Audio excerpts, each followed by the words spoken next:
Не по-зімоваму гарачай атрымалася паездка для пасажыраў аднаго са сталічных рэйсаў. Аўтобус МАЗ моцна задыміўся на прыпынку. Это хорошие, качественные автобусы, правда, где-то горят, а в Беларуси, я спросил, а в Беларуси не горят. Насамрэч, гараць. У кастрычніку падобны інцыдэнт адбыўся ў Наваполацку. Таксама за апошнія месяцы вядома пра ўзгаранні МАЗаў у Слуцку, Гомлі і Жодзіне. На Менскім аўтамабільным заводзе, куды мы патэлефанавалі, гэтай небяспечнай тэндэнцыі пракаментаваць не змаглі. Я такого не слышала и не знаю, где еще кто, где там что горело, я не знаю. Ну а самолеты разбиваются, поезда сходят с рельсов, так, ну это как? Ну это же, не знаю, но бывают случаи в жизни.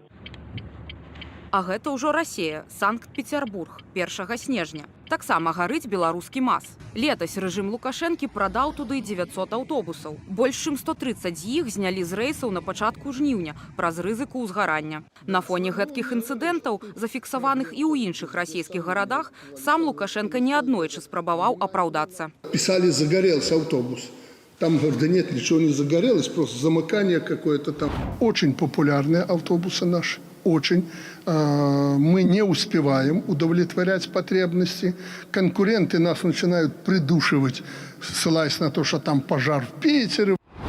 Потому что какая-то частная компания, люди, которые никогда не видели автобуса, взяла на себя обслуживание.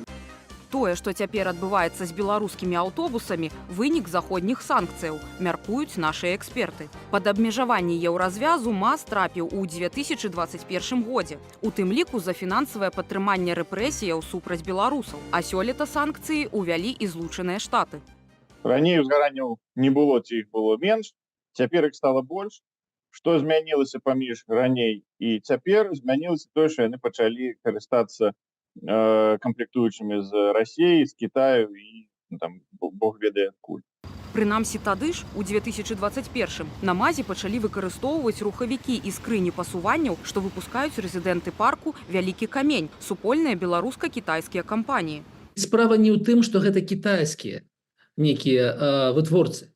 Ну, Кітай адпраўляе спутнікі ў космос. У Кітаі есть шмат якіх кампаній, якія робяць прадукцыю на ўзроўні самых вышэйшых сусветных стандартаў. Справа не ў кітайцах як такавых, а справа ў тых кампаніях, менавіта тых кампаніях, які выбраў МАЗ як пастаўляльнікаў на свой канвейер.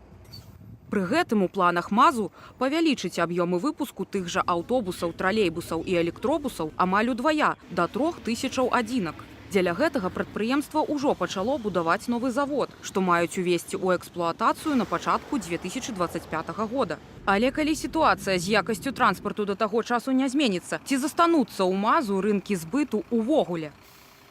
МАЗ, як аўтобусы, як аўтобусная вытворчасць, не мае ніякіх перспектыў нідзе за межамі Расіі. Але і ў самой Расіі ён займае 4% рынка, там, мне здаецца, у сярэднім месяц прадае 100 аўтобусаў, і гэта ўсё некамерцыйныя продажы, таму што з пункту гледжання эфектыўнасці расійскі пакупнік выбірае тыя самыя расійскую вытворчасць.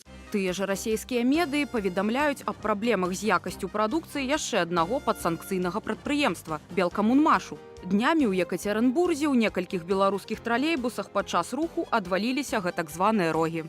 Ірына Юр'ева, Белсат.